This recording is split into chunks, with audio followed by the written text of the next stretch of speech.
Clive, his wife Betty, son Edward, daughter Victoria, mother-in-law Maud, governess Ellen, and servant Joshua welcome the audience to his African home with a song paying tribute to England.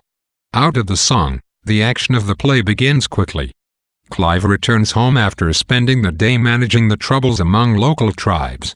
Betty greets him and they swap stories about their day's experiences.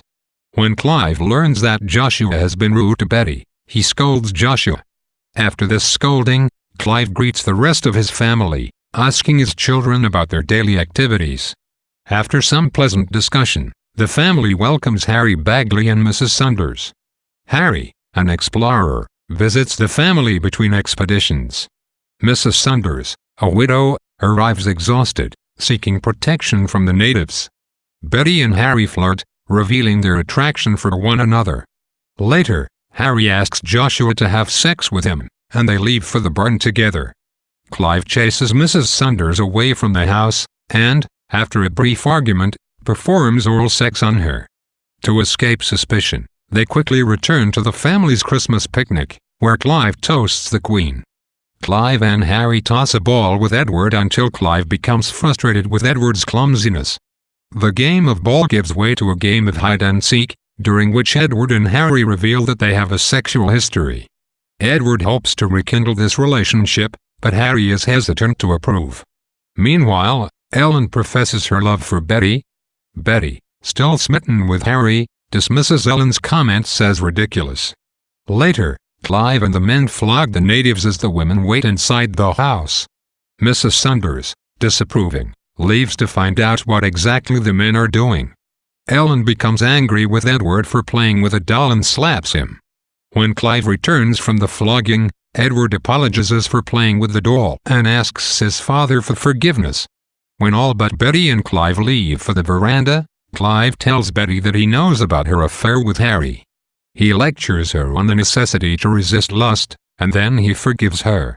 As tension grows among the natives, Clive finds a moment alone with Harry to tell Harry about the increasing dangers. Harry makes a pass at Clive, and Clive reacts with horror, offended by Harry's homosexuality. Seeking a cure for Harry's perversity, Clive attempts to marry Harry to Mrs. Saunders. She refuses the offer. News that Joshua's parents have been killed by British troops distracts Clive momentarily, as he offers his condolences to Joshua. When Clive turns his attention back to Harry, he forces an engagement between Harry and Ellen. At the wedding party that follows, Mrs. Saunders announces that she is leaving, but before she can exit, Clive kisses her, prompting a fight between Mrs. Saunders and Betty. Disgusted at Mrs. Saunders' behavior, Clive kicks her out of the house. When Clive goes to toast the newly engaged couple, Joshua raises a gun to shoot Clive. Edward sees this action, but does not warn Clive. Roughly 100 years later, Victoria appears in a London park on a winter afternoon with Lynn and Lynn's daughter Cathy. When Cathy exits to play elsewhere, Lynn informs Victoria that she is a lesbian, and she asks Victoria to go to a movie with her.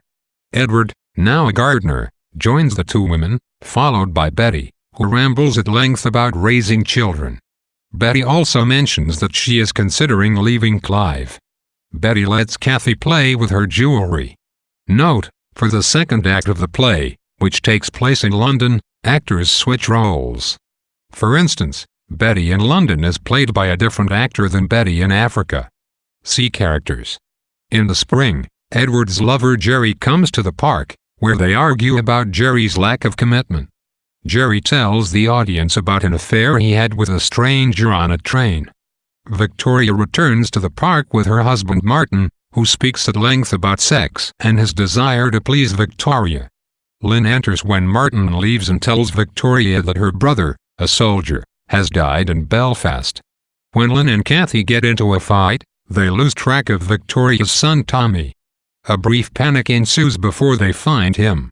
Jerry and Edward return, and Jerry breaks up with Edward. Later, on a summer night, Lynn, Victoria, and Edward come to the park to hold a ceremony for a sex goddess. Martin arrives, looking for Victoria, and they pull him into the beginnings of an orgy. Moments later, Lynn's dead brother appears and relates the experience of his service in the army. Lynn collapses when her brother disappears. Characters from Africa begin to make brief appearances, interacting with the London characters. By late summer, Lynn, Victoria, and Edward have moved in together. Betty has rediscovered the joy of masturbation. Jerry and Edward reconcile and make plans to go out sometime. On a trip to get ice cream, the Dead Hand Gang assaults Kathy, bloodying her nose. Martin and Lynn fight over who is supposed to be looking after Kathy. All but Jerry and Betty leave. In her discussion with Jerry, Betty comes to terms with the fact that Edward is homosexual. Betty from Africa returns and embraces the new Betty.